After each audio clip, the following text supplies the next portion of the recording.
Through education, man passes his learning, skills, and values on to succeeding generations. Even a casual look at history bears out the truth of this observation. America's earliest colonists recognized this, and after providing for the absolute necessities of life, food, shelter, and clothing, they attempted to provide education for their youth. Their initial efforts were limited, with the emphasis being on teaching youth the simple basics of reading, writing, and arithmetic.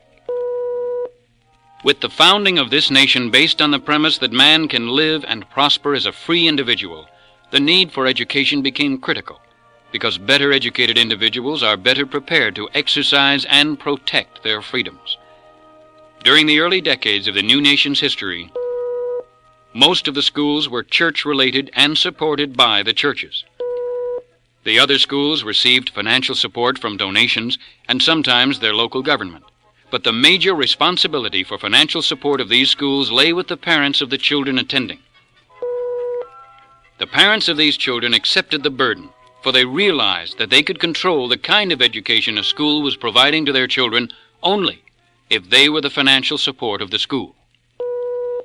There had long been advocates of the idea that special school taxes should be levied on all the people to provide the tax money necessary to create and support schools that could be attended by all children. Most people recognized that such a tax would be grossly unfair to those who had no children to attend the schools. But in 1856, the idea finally gained a foothold. In Connecticut, with the passage of a 1 mill tax for the purpose of providing funds for public schools. From this small beginning, hardly more than a century ago, sprang America's public school system, a system built on the idea that every person should be taxed to provide free education for the benefit of those who have children, a system that is today engulfed in a rising tide of turmoil.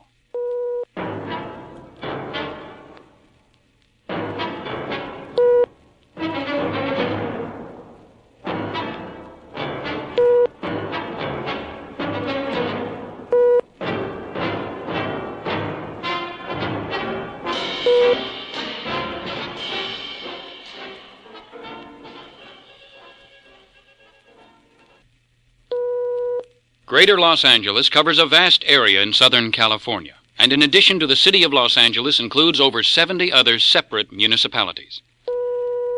The city of Pasadena, about 10 miles due east of downtown Los Angeles, is one of these cities. It has a population of slightly more than 125,000, and is world famous as the home of the Rose Bowl and the Tournament of Roses each New Year's Day, when more than 1 million people line the main street to watch the parade of beautiful floats, high-stepping majorettes, and prancing horses. Pasadena is a multiracial community, predominantly Caucasian, with a sizable percentage of Negroes and considerable numbers of Mexican Americans and Orientals. Here, people of different races work together and shop together, going about their lives free from any type of government intervention to segregate people into racial or ethnic groups. Just as do other cities, Pasadena has various levels of affluence, from areas where the homes are magnificent to areas where the homes are very modest, and it also has many neighborhoods in which people of the same race or color have concentrated. But there are no government edicts to prevent anyone, regardless of his or her color or race, from purchasing or renting and living in any home or section of Pasadena. Concentrations of people of various races or colors occur quite naturally. People of particular racial or ethnic characteristics generally choose to live by others of similar characteristics. Pasadena is not a perfect community, but it is a city in which people of various racial groups, religious backgrounds, and economic levels are free to work out their own problems. Government edicts have not created racial segregation. So racial integration exists automatically to the fullest extent desired by the individual people involved. The Pasadena public school system encompasses all of Pasadena as well as the neighboring communities of Sierra Madre and Altadena. It has an enrollment of just over 30,000 students in 3 high schools, 5 junior high schools, and 28 elementary schools. The school system has always maintained the neighborhood school concept, with students attending the school in the neighborhood in which they live, regardless of their race or color. Thus, children of various races have always attended school together. In some schools, almost all the students are Caucasian. while in others almost all are Negro. This is not surprising, for the racial composition of students in each school generally reflects the racial composition of the neighborhood surrounding the school. Recently, Pasadena was a major battleground in the unending drive to move central control of education in America to the federal government level. A detailed analysis of the events that occurred in Pasadena is quite revealing. In early 1967, a scheme was being considered to transfer to John Muir High School over 400 students who would normally attend Pasadena High School. These 400 students, almost all of whom would be white, would be used to lower the percentage of Negro students attending Muir High. This was Plan A. On May 4th, the Pasadena Board of Education voted 4-1 to implement Plan A.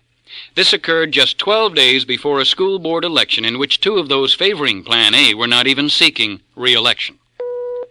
In July, following the election and installation of two new members, the Board of Education voted 3-2 to rescind Plan A.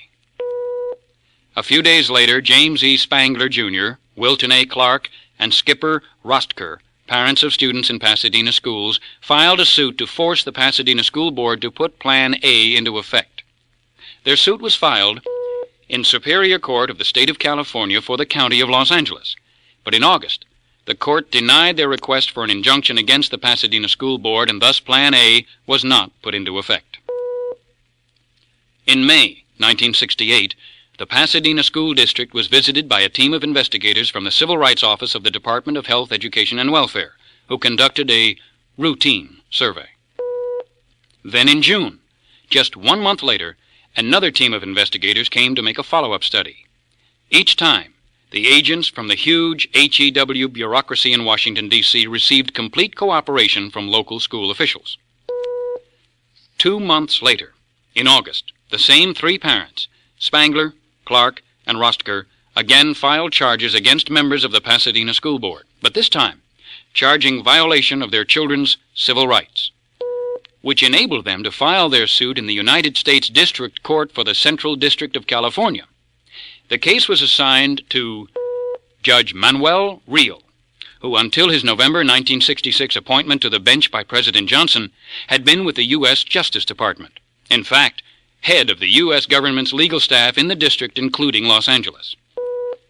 In November, attorneys for the U.S. Justice Department went before Judge Real and requested permission to intervene in the case on behalf of Spangler, Clark, and Rostker. Judge Real granted the government request. And from that point on, the case took on a different aspect. It became a battle between the federal government and a lower level of government over who would control the operation of the Pasadena School District. The months passed by, and finally on January 6, 1970, the trial began. The trial took a full 2 weeks as attorneys for each side called on a parade of witnesses to support their positions. Dr. Gordon Foster, director of the Florida School Desegregation Consulting Center, was one of the witnesses called to testify by the Justice Department. Dr. Foster was not presented as a spokesman for the government, but rather as an expert witness on the subject of desegregation. He testified that the racial composition of each school in Pasadena could be manipulated quite easily. His proposal was, rather than have students attend the school in the area in which they live, bus large numbers of them to different schools, with the chief consideration to be the race of the student. On January 20th, Judge Real delivered his decision in favor of the Justice Department. He instructed the local school officials to submit a plan to him by February 16th that would meet his approval in correcting what he termed racial imbalance. Judge Real issued a 45-page report of findings of fact and conclusions of law in support of his decision. This report reveals either his inability to comprehend the accepted meaning of certain words or his willingness to deliberately misuse words for his own purpose. On page 4, Judge Real states, "Racial segregation and racial imbalance are two names for the same phenomenon, racial separation. The terms are used interchangeable throughout these findings and conclusions." This is a gross misuse of the terms. Racial segregation. Actual segregation of people by races can only be established and maintained through some form of governmental action. Only governments have the power to pass laws separating the races and the power to enforce such edicts. Racial imbalance. For this term to have any definite meaning, one must accept the premise that some particular numerical balance among people of various races is necessary, a balance that would have to be established and maintained by government. But to accept such a premise is to deny that every person is equal when standing before any level of government, and is entitled to be treated by government as an individual rather than as a member of some particular group. On page 19 of his report, in support for his opinion, Judge Reel uses the testimony of Dr. Foster, the supposedly objective expert witness on desegregation called by the Justice Department, even though he knew that Dr. Foster is little different than a federal government employee. The Florida School Desegregation Consulting Center, of which Dr. Foster is the director, is located at the University of Miami in Coral Gables, Florida. From its very beginning in July 1965, it has existed solely on funds received from the federal government. For the calendar year of 1970, it is scheduled to receive $429,320 in federal funds. So in reality, Dr. Foster, who is paid directly from funds received from the federal government, would hardly qualify as an objective witness in any case in which the federal government is a party. Amazingly, the Pasadena school officials voted not to appeal Judge Reel's decision. They accepted the federal court edict and the financial burden it would impose on the people of Pasadena, almost eagerly. And in less than 1 month were back before Judge Reel with an elaborate and complex plan to achieve numerical racial balance in every Pasadena school. The maps explaining the plan are an incredible hodgepodge of colors, and the implementing of the plan requires the busing of 50% of the children in grades kindergarten through 6, 52% of the children in the junior high schools, and 27% of the students in the high schools. Over 13,600 of the 30,000 students will be bused, requiring 106 buses at a cost estimated by school officials of over $1 million the first year. The only results claimed for this $1 million expenditure is simply that every school will have the same ratio of faces that are brown, yellow, black, and white. In early April, School Superintendent Ralph Hornbeck announced that the $1 million cost of the busing program had been sliced in half. A close look at his claim reveals that it is somewhat less than accurate. The program will cost less than $495,000 Pasadena tax dollars. For the state government of California is to put up $244,000 from the taxes it extracts from people throughout the state of California. And an additional $150,000 is to come from the sources that Mr. Hornbeck declined to identify. A fairly safe assumption would be that this unidentified source is the federal government, which is to provide a handout from the taxes it extracts from people across America. The scheme that Federal District Judge Manuel Reel approved for Pasadena to manipulate the racial balance in its schools was prepared and submitted in response to his decree. In community after community across America, essentially the same scheme is submitted by local school officials in response to the decree of other federal district judges.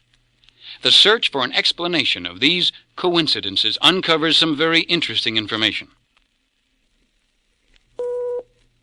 About 400 miles north of Pasadena, California, just across the bay from San Francisco, is the often heard of city of Berkeley.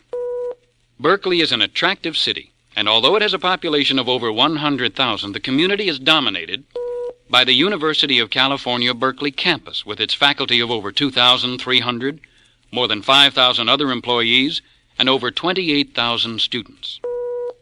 The UC Berkeley campus was long noted for its high academic standards and achievements, but in recent years, its student riots and almost constant campus turmoil have brought it wide recognition as the operational base and tactic testing ground for student, non-student, and faculty radicals. It is not surprising that in the community dominated by this radical atmosphere, the Berkeley Unified School District has a scheme for manipulating the student racial composition in each school. The Berkeley scheme is essentially the same as that being adopted under court order in Pasadena and other school districts across America. Or to be more accurate, the scheme being adopted in these other school districts is essentially the same as the Berkeley scheme, which has been in actual operation since the school year that began in September 1968. The traditional neighborhood school concept requires that all children be treated equally and allowed to attend the school most convenient to where they live. The Berkeley scheme deliberately destroys this concept, substituting instead a concept in which student assignments are made on the basis of the racial makeup of the neighborhood in which the child lives. To implement this racist concept, 3,400 children who live within easy walking distance of a school, 40% of the children in grades kindergarten through 6, must board school buses each morning to be needlessly transported to the school they must attend because of the racial makeup of the neighborhood in which they live. These Negro children live in this neighborhood and are waiting for the school bus. The bus stop at which they are waiting is directly across the street from Columbus School. This is the elementary school they would attend under the traditional neighborhood school concept. But under the Berkeley scheme, these Negro children must board a school bus every school day for a time-consuming, expensive, and needless 4-mile ride across the city of Berkeley. They are unloaded at the end of their daily bus ride, here at their destination, which is Cragmont School. The reason these Negro children were delivered to this school was to increase the proportion of Negro children attending this school in a predominantly white neighborhood. Almost unbelievably, at the back corner of Cragmont School, these white children who would be attending Cragmont wait at the bus stop as their school bus approaches. Under the Berkeley scheme, they must board a school bus every school day for the same time-consuming, expensive, and needless 4-mile ride across the city of Berkeley. They are unloaded at the end of their daily bus ride at their destination, which is Columbus School. The reason these white children were delivered to this school was to increase the proportion of white children attending this school in a predominantly Negro neighborhood. Assigning children to schools on this racial basis is an idea that most responsible parents find to be repugnant. Many parents would even continue to send their children to the school in their own neighborhood, absolutely refusing to permit their children to be needlessly bused to another school. The innovators of this concept obviously recognized this possibility, for they made this type of parent resistance impossible. Elementary schools, traditionally kindergarten through the 6th grade, undergo a transformation, from which some emerge having kindergarten through 3rd grade, while the others have grades 4 through 6. By this simple maneuver, the innovators make it impossible for parents to circumvent their scheme. Kindergarten to 3rd grade students in the green area in the lower left must be bused to the green area in the upper right, simply because the school in their neighborhood now has only grades 4 through 6. Likewise, 4 through 6th grade students in green area in the upper right must be bused to the green area in the lower left, because the school in their neighborhood now has only kindergarten through grade 3. Just who conceived this concept of assigning children to schools on the basis of racial considerations, considerations which violate the very foundation of equality upon which America is established? Is it merely a coincidence that Berkeley is where this concept appears to have been put into operation for the first time? No. This publication, with the high-sounding title of Integrated Quality Education, a report of a study conducted in Berkeley during 1967, recommends this concept be substituted for the traditional neighborhood school concept. The money to conduct this study was provided by the federal government through a contract granted under Title III of the Elementary and Secondary Education Act of 1965.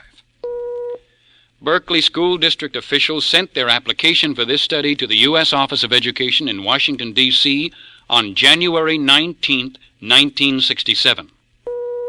Miraculously, on February 3rd, just 15 days later, they received approval from the bureaucracy for $74,305. Such rapid action is certainly unusual, unless someone in the bureaucracy had actually suggested that Berkeley school district officials submit their application to conduct such a study. The federal government puts up the money for a study which develops a concept that student school assignments should be made on the basis of racial considerations and a plan to implement this concept. The federal government through the HEW bureaucracy and federal judicial courts, demands that local school districts come up with an acceptable substitute for the traditional neighborhood school concept. The federal government then makes federal aid available to pay the cost of the massive busing of students that is required to implement their concept of basing pupil assignments on racial considerations. Such maneuvers move federal government control of the educational system of America closer to completion. Government-controlled education eventually becomes conditioning to prepare the youth to accept the idea that government is supreme above man and should control and regulate every aspect of his life. Karl Marx, in the Communist Manifesto, urged that education be government-supported and controlled. He recognized that it could be used to usher in socialism by speeding the people's acceptance of the idea that government should control everything.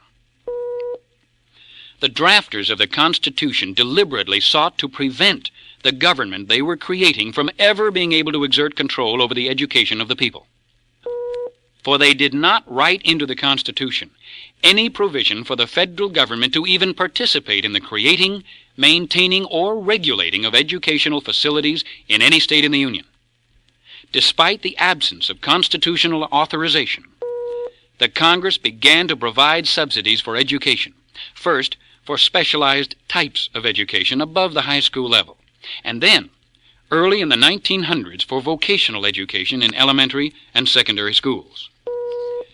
The amount of federal government subsidies for vocational education in elementary and secondary schools increased slowly but steadily over the years until 1950.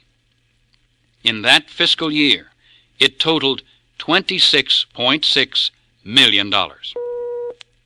With the passage in September 1950 of Public Law 874, the Aid to Federally Affected Areas Act, federal government subsidies to local school districts increased dramatically from $26.6 million in 1950 to $224.7 million in 1953. From this 1953 level, federal subsidies to elementary and secondary schools rose gradually for more than a decade, then made another dramatic jump in 1965 to $755.8 million as a result of passage of the Economic Opportunity Act. With the enactment in April 1965 of the Elementary and Secondary Education Act, federal government subsidies to basic educational facilities in the United States made an incredible jump to $2,265.1 million in 1966, and since then have continued to increase, reaching $2,987 million in 1969. Along with the steady increase of federal government subsidies for education has come the steady increase in federal government efforts to control education. That the public schools of America should be the object of a struggle for control is inevitable. Any educational system built and maintained with taxes must be centrally controlled by a political agency. The only question is, what level? Local, state, or national? That local control of education exists anywhere in America today is a myth. Decades ago, as state governments provided more and more tax dollars for the financial support of local school districts, state governments successfully imposed state-level control and regulation of education, permitting local school district officials to now make decisions only in functional matters. Just as each state government imposed its control over the public schools it was subsidizing, the federal government, seeking to apply the same principle, moves steadily towards imposing its control over that which it is now subsidizing, the public schools throughout America. When this move is completed, the education of more than 45 million elementary and secondary students, youngsters in their most impressionable years, can be centrally controlled from one place. The non-public schools, most of which are church-supported, appear to offer the last refuge for those parents who seek for their children an education that is not completely controlled by a political agency. The parents of those who attend these schools provide the basic financial support, but as the tax burden increases, the parents find it more and more difficult to do so. The non-tax supported school, thus finding its income becoming insufficient to offset its rising expenses, discovers that the federal government is willing and anxious to also provide them with certain subsidies. Those who accept the subsidies will eventually come under the control of the political agency that is providing the subsidy. They will become dependent on this additional source of financial support for their economic survival. And when issued the ultimatum, which means accepting extinction or survival with government subsidies and controls, there is little doubt which they will choose. If the people of America want absolute control of education centralized at the federal government level, they need do nothing, for with continued federal government subsidizing of education, that end result is inevitable. But if education in America is to serve the cause of freedom, parents must regain control of their children's education by reassuming the financial responsibility for providing that education. The financial burden could be heavy, but the future of America is at stake. The youth of today are going to be the adults of tomorrow, and the kind of education to which they have been subjected will greatly influence how they meet the responsibilities of freedom.